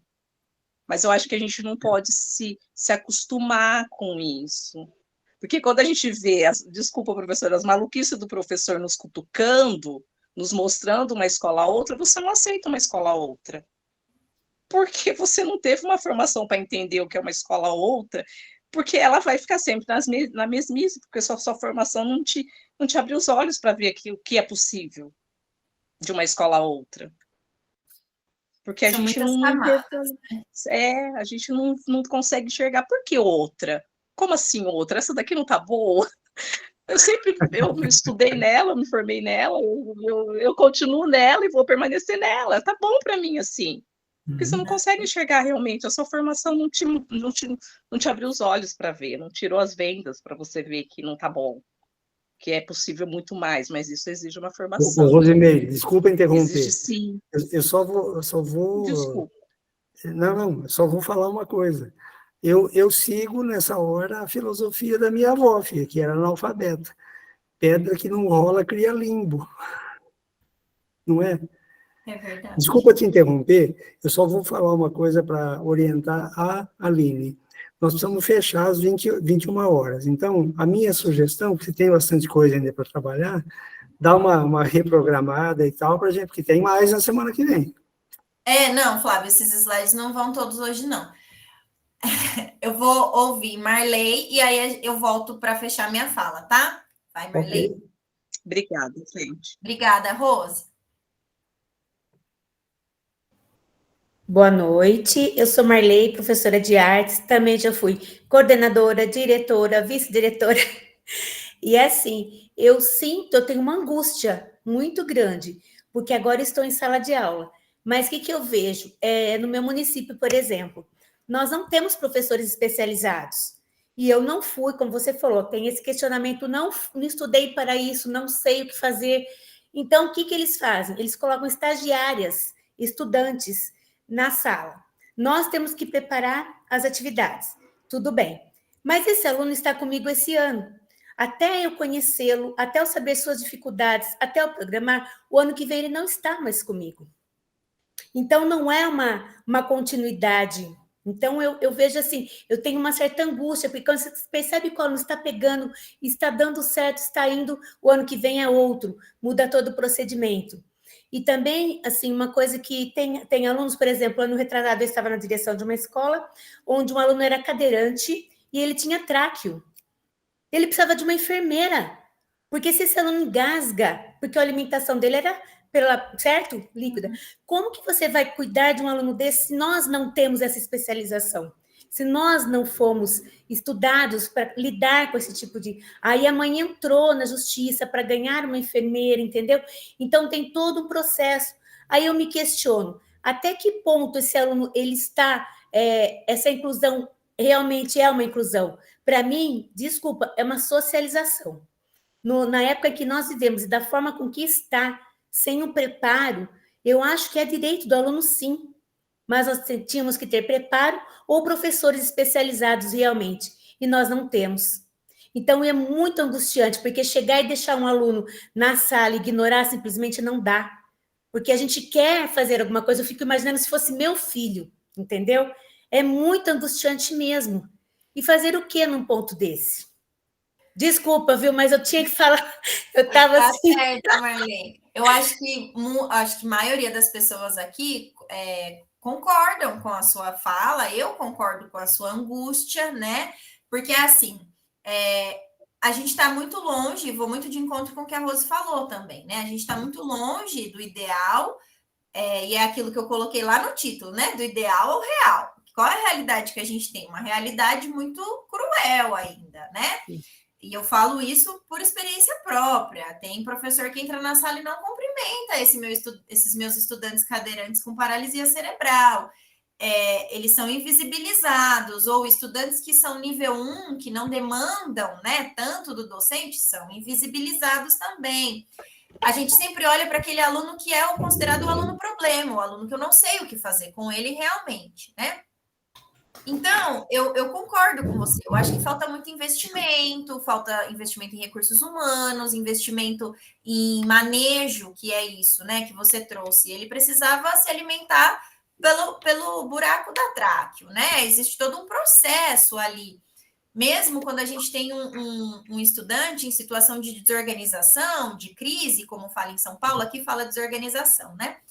A gente precisa ter um traquejo, um manejo com esse estudante para reorganizar ele, né? a contenção de crise, quando é um estudante que talvez bata a cabeça na parede ou bata a cabeça no chão, a gente precisa saber como conter esse estudante para nos palpar de se machucar, de machucar os outros e dele mesmo se machucar, né? Então, a gente tem, olha o quanto de coisas. E eu costumo dizer que nós, da educação especial, a gente sabe um pouquinho de TO, um pouquinho de físio, um pouquinho de fono, porque a gente trabalha tudo isso junto.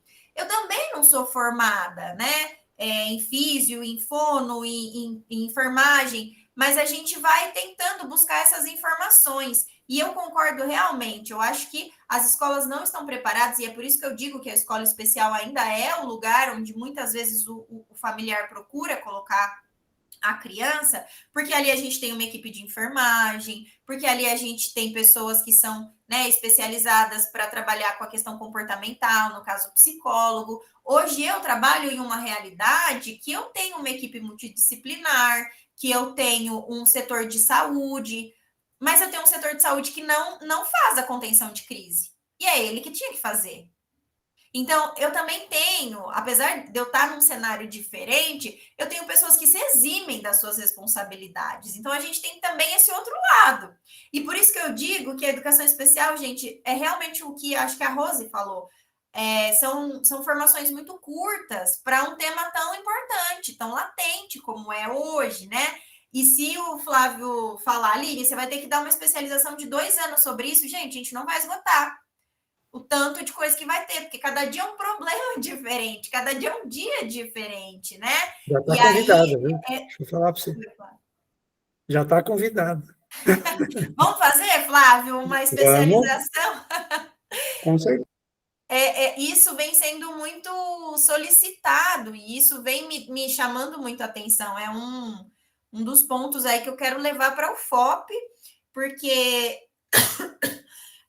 no mentoria fala muito sobre isso, os diretores pedem muito para falar sobre essa educação especial. Aqui a gente vê isso, e mesmo quando eu estou em contato nas formações dos municípios, eles também pedem muito sobre isso, né? E aí, o que eu tento fazer é falar um pouquinho da minha prática, para ver se abre um pouco, né, para as pessoas pensarem.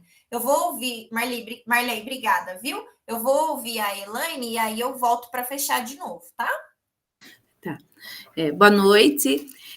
Aline, não sei se seria hoje, mas né, talvez num próximo encontro, a sua contribuição também, pensando nas avaliações externas, porque o que é muito preocupante todo esse trabalho que vem sendo feito, né, com os professores, esses ajustes, essas formações.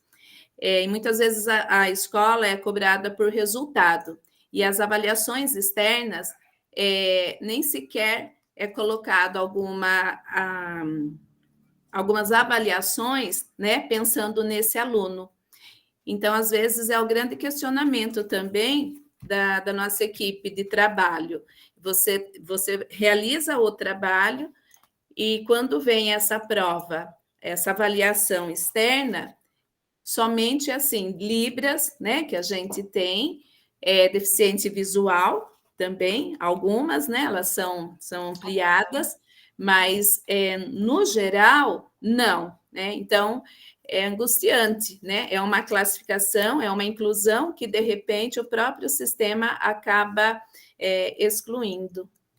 Ô, Elaine, você sabe por que essas duas são contempladas também? Não.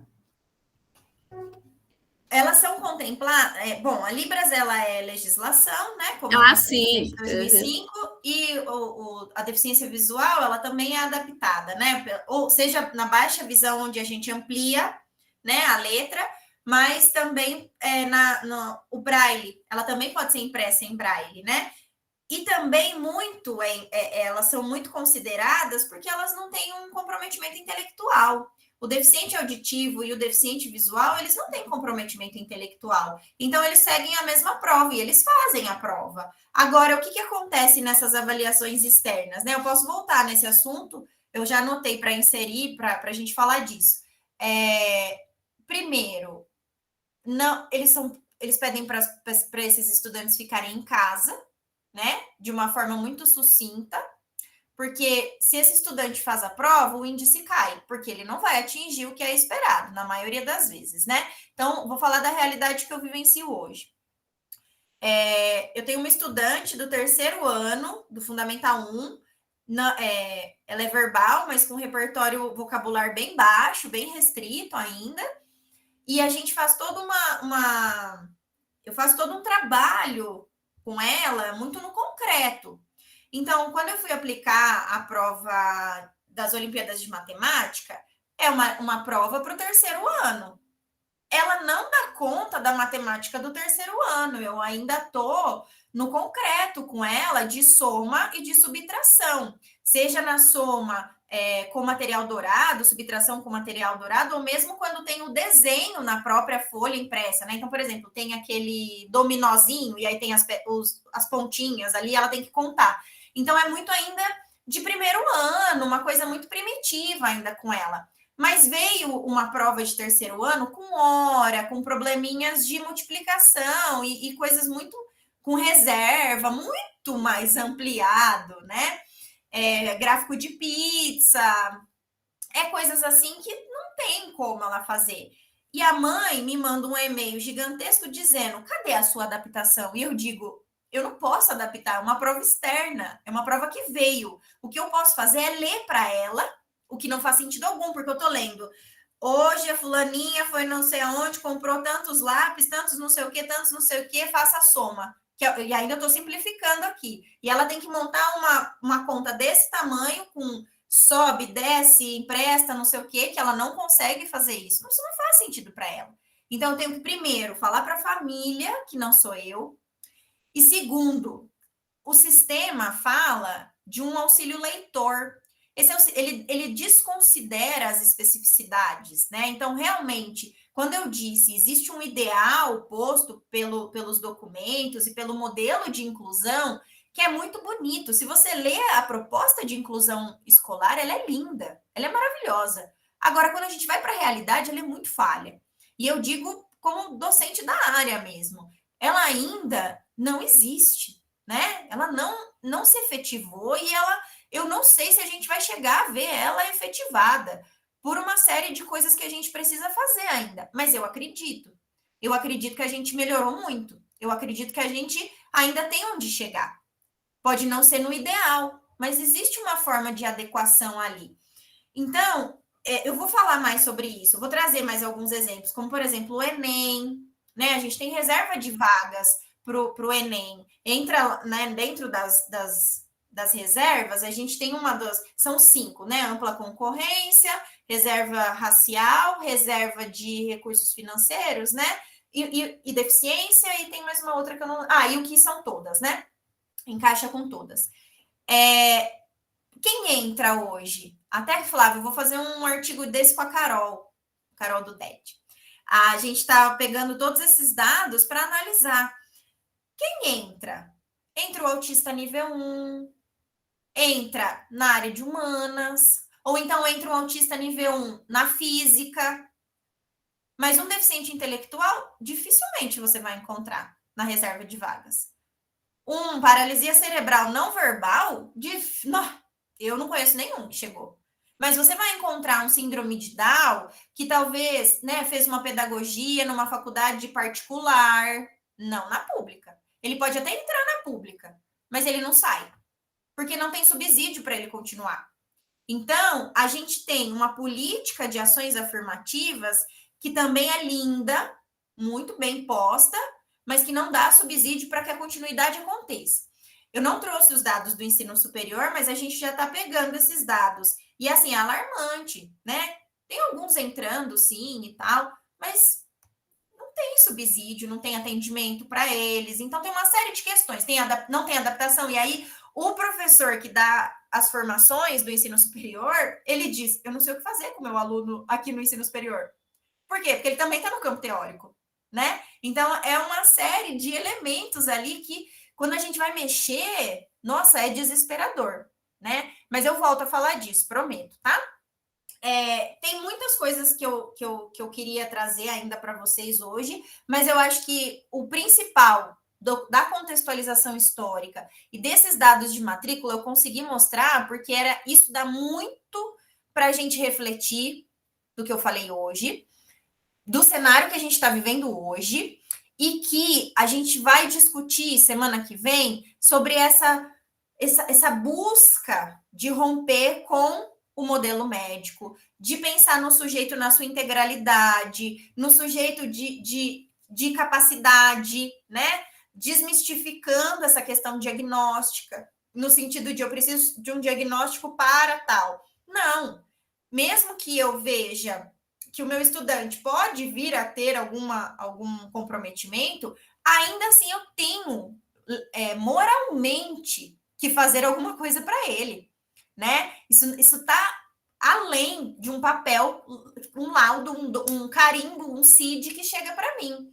Então, é um olhar da integralidade do sujeito. E aí a gente entra na perspectiva inclusiva, que é diferente de inclusão escolar. Aí a gente vai falar do guarda-chuva, do todo, da diversidade, enfim. Então, tem muitos elementos aí para a gente falar, né? São muitos pontos importantes. Foi difícil fechar essa ementa, viu? Não foi fácil, não.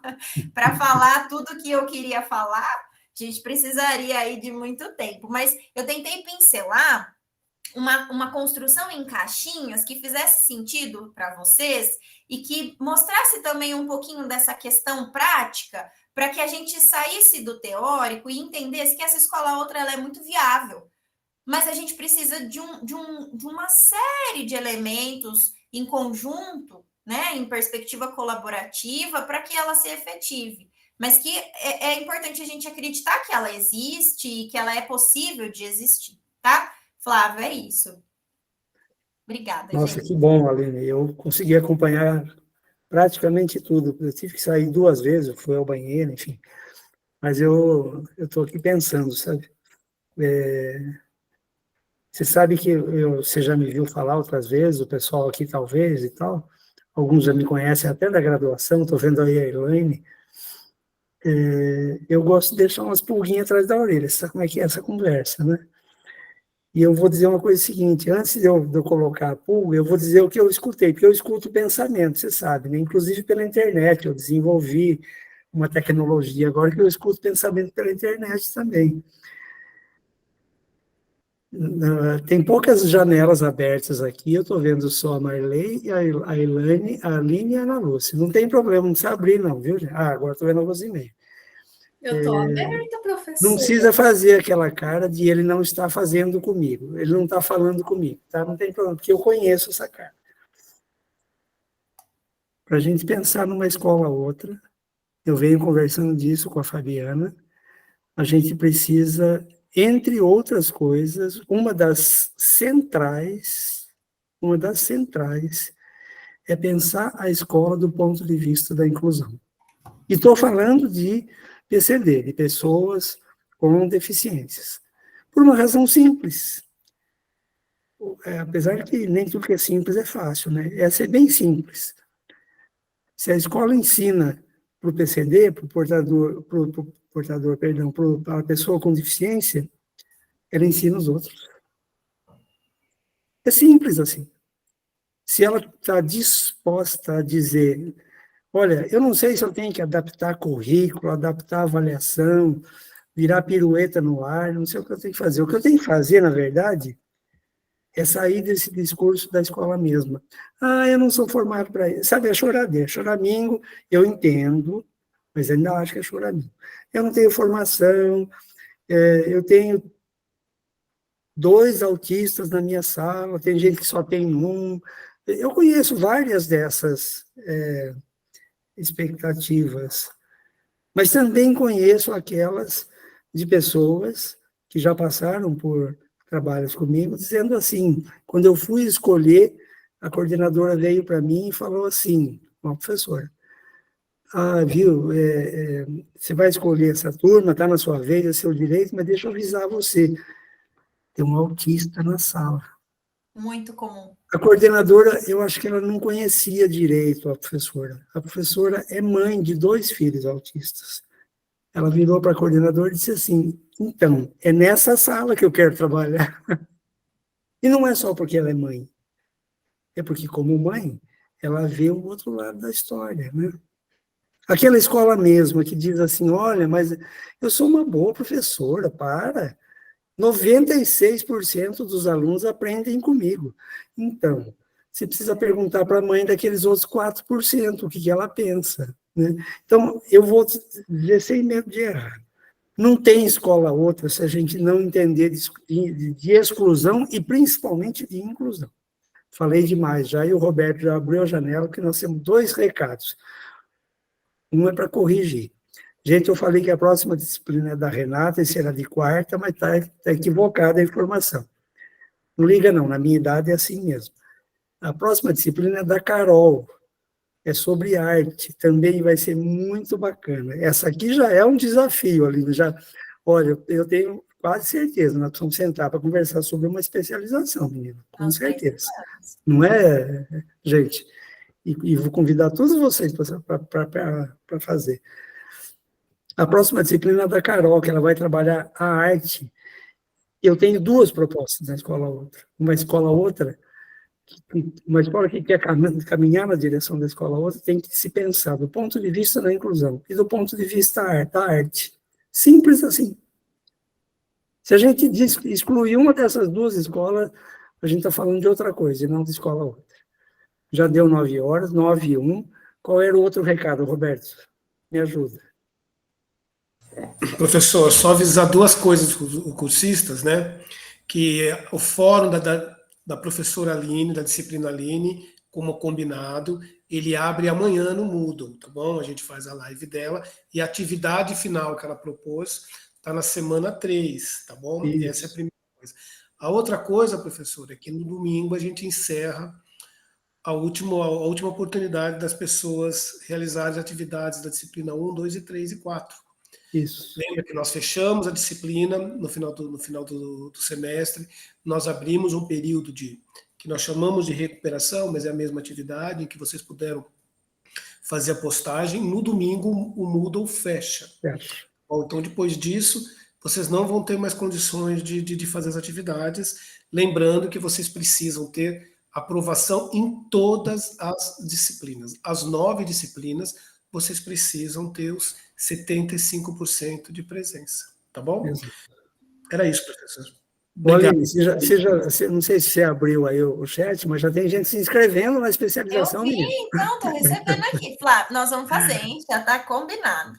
Outra coisa, Aline, eu copiei as perguntas até onde deu, eu vou mandar para você. Quando você preparar a próxima semana, dá umas piadinhas, às vezes você quer abordar alguma coisa, tá bom? Depois eu te mando. Combinadíssimo. Aline, olha, um grande prazer te ouvir, menina. Eu ficaria aqui até meia-noite te escutando, porque não tem escola outra se não tiver uma inclusão de verdade. Sabe aquela que a gente não sabe como trabalhar, gente? Mas que a gente está disposto, dizendo, não, eu me coloco no lugar dessa mãe e desse pai. Eu preciso fazer alguma coisa que não é socializar. A escola existe para ensinar. Socializar, ele vai aprender em vários lugares. Não é, Fabiana? Na escola é para ele aprender. Gente, Obrigada, Aline, obrigado. Fica com Deus. Olha, obrigado, filha. Até terça. Eu vou ficar ansioso esperando a próxima live. Amém. Boa noite. Boa noite. Boa noite. Boa noite. Tchau, pessoal. Boa noite, gente. Boa noite. Boa noite. Pessoal, é quarta-feira a próxima aula da professora Aline, tá? O professor falou até terça, mas é até quarta. Toda quarta. Ouve o Roberto, não escuta eu, não. Tchau. Tchau, boa noite. Obrigado, Aline. Grande abraço.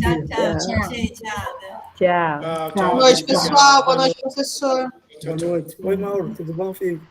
Oi, Mauro. Boa noite, Edu. Obrigado, Roberto, Cris, Antônio, Ana. Obrigado, viu, Ana, no começo, por me ajudar aí, que estava meio atarefado. Boa noite, professor. Boa noite, gente. Fiquem com Deus. Pessoal, Até boa mais. noite. Tchau, tchau. Até mais. Professor, o senhor vai parar a gravação? Eu vou parar. Muito bem lembrado, dona Ana. Senão, já vi, né? Eu não venho